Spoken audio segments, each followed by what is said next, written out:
কেউ বৈষ্ণব সঙ্গ সাধু সঙ্গ করতে পারে না, অনেক জন্মের পরিণত। সেই জন্য বলছি, যেখানে সাধু গুরু বৈষ্ণবদের আগমন হয় সেখানে স্বয়ং ভগবান উপস্থিত হয়। সেই জন্য বলছেন, যে গৃহে সাধুদের আগমন হয় না, সাধু সঙ্গ হয় না, বলছে সেই গৃহটা হচ্ছে কি বলবো, আপনারা মাইন্ড করবেন না, সেটা শাস্ত্র কথা বলছে। বলছে যেখানে সাধু গুরু বৈষ্ণবদের আগমন হয় না সেই গৃহ হচ্ছে সাপের গর্ত, ট্যাঙের গর্ত। আর যেখানে সাধু গুরু বৈষ্ণবদের আগমন হয় সেই স্থান হচ্ছে মধুর বৃন্দাবন। সেজন্য আমাদের সনাত প্রভু সনত সনত কুমার বিশ্বাস এবং মাতা সবিতা দেবী রায়, তাদের আলোয় আপনাদের আগমন আমার মনে হচ্ছে যেন এটা বৈকুণ্ঠ ধাম পরিণত হয়েছে।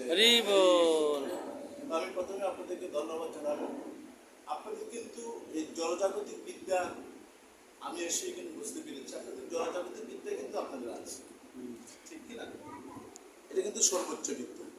কিন্তু আমরা এখানে চিরদিন কেউ থাকতে পারবো না। আজ ন কাল দুটো তুমরু কি যেতে হবে কিনা সনাত মহোদয় বাবু, চলে যেতে হবে। কেউ চিরদিন থাকার জন্য আসেনি। শ্রীমদ্ ভগবদ গীতা 2য় অধ্যায় 27 নম্বর শ্লোকে ভগবান বলেছেন, জাতশ্রী ধ্রুব মৃত্যু ধ্রুবম জন্ম মৃত্যু তস্মাৎ তম সূচিত। যাদের জন্ম হয়েছে তাদের অবশ্যই মৃত্যু হবে, আবার যাদের মৃত্যু হয়েছে তাদেরও জন্ম। কিন্তু শ্রীমদ্ ভগবদ গীতা 8ম অধ্যায় 5 নম্বর শ্লোকে বলেছেন, অন্তকালে স্মরণমুক্ত করবেন। মৃত্যুর সময় যিনি আমাকে স্মরণ করে দেওয়া করে তিনি তৎক্ষণাৎ আমার নাম প্রাপ্ত হন, এ বিষয়ে কোনো সন্দেহ। কিন্তু কেউ যদি ভাবেন যে মৃত্যুর সময় আমি ভগবানকে স্মরণ করব, সম্ভব হবে।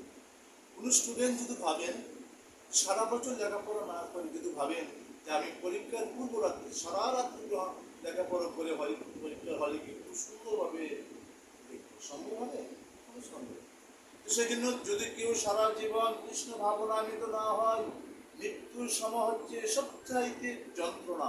হচ্ছে একটা বিচ্ছু কামড় যে বেদনা হয়, 60,000 বিচ্ছু কামড় যে বেদনা, মৃত্যুর সময় সেই বেদনা হবে। মৃত্যু প্রত্যেকের আসবে কিনা? প্রত্যেকের মৃত্যু আসবে, আপনাকে কেউ রেহাই করতে পারবে না। এখন একজন সাধু আসছে, অত সাধুকে আমি পাঠিয়ে দিতে পারি।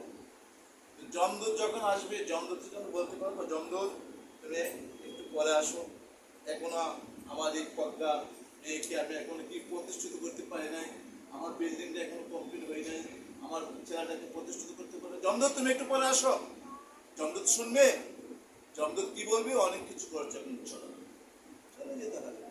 প্রভুপাদ বলেছেন, বাঁচার জন্য চেষ্টা করতে হবে, মৃত্যুর জন্য প্রস্তুত থাকতে হবে। আমরা কেউ মৃত্যুর জন্য প্রস্তুত আছি মাতা? মৃত্যুর জন্য প্রস্তুত আছি আমরা? মৃত্যুর জন্য কেউ প্রস্তুত। হ্যাঁ, আমি প্রথমেই কিছু প্রশ্ন করবো আপনাদের, পরিবর্তে আপনার যত পারেন আমাকে প্রশ্ন। আমি প্রথমে প্রশ্ন করতে চাই, আমাদের সবচেয়ে প্রিয় কি মাতা পক্কা? আপনি বলতে পারবেন সবচেয়ে প্রিয় কি আপনার? বাবা, হ্যাঁ, মা বাবা। আপনারা বলো সবচেয়ে প্রিয়। হ্যাঁ, আপনারা বলুন কি সবচেয়ে প্রিয়? প্রথমে বলো। সেটা মুখে বলতে তো হবে না, অন্তর দিয়ে বলতে হবে। আমি কাউকে ভালোবাসি মুখে মুখে বলতে হবে আমি সব তাকে ভালোবাসি, হৃদয়ে ভালোবাসা আসতে হবে, ঠিক কিনা? কাউকে ভালোবাসি ঠিক আছে, ভালোবাসার প্রভাব। মায়েদের প্রথমত মা বাবা প্রিয়, কিন্তু যখন বিবাহ হয় কে প্রিয়? স্বামী। স্বামীর পর যখন সন্তানাদের আসে, ঠিক কিনা? বাবা মা প্রিয়, সন্তানাদের প্রিয়, আর যদি প্রিয় আছে কেউ? আর যদি প্রিয় কেউ? Very good. কে? সুপ্রিম লর্ড, যিনি আপনি আমার মধ্যে আছেন। শ্রীল প্রভুপাদ বলেছেন, অনলি 1 সেকেন্ড, 1 সেকেন্ডের জন্য যদি আপনি আমার মধ্যে যিনি আছেন চলে যান, প্রজ্ঞা কে তোমার আপন? অনলি 1 সেকেন্ড টেক করেছি, যদি ভিতরে না যায় সমস্যা আছে, কিন্তু বন্ধ আসছে।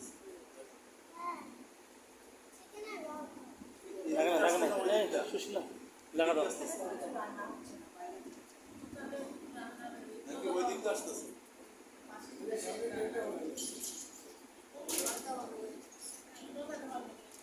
কি বলেছিলাম আপনি বলতে হবে কি বলেছিলাম? নিঃশ্বাস চলে গেলে হ্যাঁ, ভেরি গুড।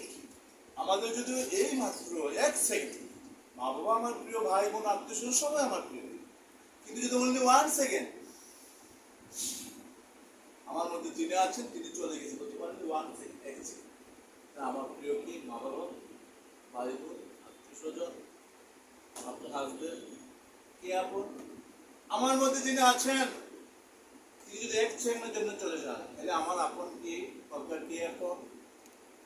আপনি আমার মধ্যে চিনি আছে, সেজন্য শাস্ত্রে বলছে তাকে জানা হচ্ছে প্রকৃত জ্ঞান, কিন্তু স্কুল কলেজ বিশ্ববিদ্যালয় আত্মতত্ত্ব জ্ঞান নেই। আজকে কিন্তু আপনারা বলবেন, আমি কি ছিলাম, কোথায় চলে যাবো?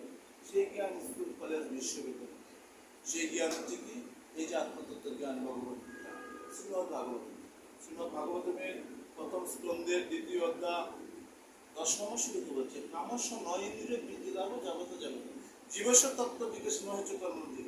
এই জীবন ইন্দ্রিয় তৃপ্তি লাভের জন্য নয়, কিন্তু সবাই আমরা ইন্দ্রিয় তৃপ্তি করছি। এই জীবন হচ্ছে আত্মাকে সুস্থ সুন্দর রাখার জন্য, আত্মাকে সুস্থ সুন্দর রাখার জন্য কেউ চেষ্টা করছে, কিভাবে সে ইন্দ্রিয় তৃপ্তি লাভ করবে। কিন্তু আমি দেখতে পাচ্ছি আপনাদের মধ্যে অনেক প্রতিভা আছে, কিন্তু সেই প্রতিভা কাজে লাগে না। যেমন চন্দনে গ্রাম আছে, মাথার চন্দনে গ্রাম আছে, এই গ্রামটা কখন প্রকাশিত হবে? যখন পাথরের সংস্পর্শে ঘষা হবে তখন এই গ্রাম আসবে।